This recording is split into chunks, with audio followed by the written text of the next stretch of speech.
എനിക്ക് tech masters 10 കൊല്ലം മുമ്പ് തുടങ്ങിയ സമയത്ത് ഇത്രയും ഡിജിറ്റൽ മാർക്കറ്റിംഗ് ഇല്ല. മാർക്കറ്റിംഗ് കുറച്ച് പാടായിരുന്നു. ഇപ്പോൾ നമുക്ക് ഞാൻ ട്രെയിനിങ് ഉണ്ടായിരുന്നു. അപ്പോൾ ആദ്യത്തെ ബാച്ചിലോട്ട് പിള്ളേരെ കിട്ടാനായിട്ട് നമ്മൾ കുറച്ച് പാടുപെട്ടു. അപ്പോൾ അത് ആദ്യത്തെ 2-3 ബാച്ചിൽ പിള്ളേരെ കിട്ടാനും പിള്ളേർക്ക് ജോലി മേടിച്ചു കൊടുക്കാനും നമ്മൾ പാടുപെട്ടു. പക്ഷേ പിന്നീട് ദൈവം സഹായിച്ച് നല്ല രീതിയിൽ തന്നെ നമ്മൾ മുമ്പോട്ട് പോയി. ഇപ്പോൾ 114 ബാച്ചായി, 90% പ്ലേസ്മെൻറ്റ് പോകും. എല്ലാവരും സാറ്റിസ്ഫൈഡ് ആണ്, ഹാപ്പിയാണ്. പിള്ളേർ ജോലി കിട്ടി കഴിയുമ്പോൾ അവർ ഹാപ്പിയാണ്.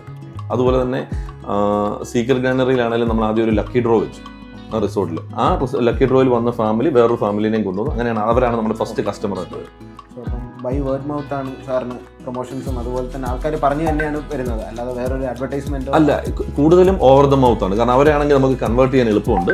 പിന്നെ നമ്മൾ കുറച്ച് ഡിജിറ്റൽ മാർക്കറ്റിംഗ് ചെയ്യുന്നു, സ്വന്തമായിട്ട് സ്വന്തമായിട്ട്. നമ്മുടെ പഠിച്ചിറങ്ങുന്നവർക്ക് ഇവിടെ തന്നെ ജോലി കൊടുക്കാൻ സാറിന് പറ്റുന്നു? അല്ല, നമുക്ക് കുറച്ച് ഇവിടെ ഉള്ളവരല്ല, നമ്മൾ ടെക്നോ പാർക്കിലുണ്ട്, ഇൻഫോ പാർക്കുണ്ട്, അതുപോലെ തന്നെ കോഴിക്കോട് സൈബർ പാർക്ക്. അവരുടെ സ്കിൽ അനുസരിച്ച് നമ്മൾ ചെയ്യും. മെയിൻലി സോഫ്റ്റ്വെയർ ടെസ്റ്റിങ്ങിലാണ് നമ്മൾ ട്രെയിനിങ് കൊടുക്കുന്നത്.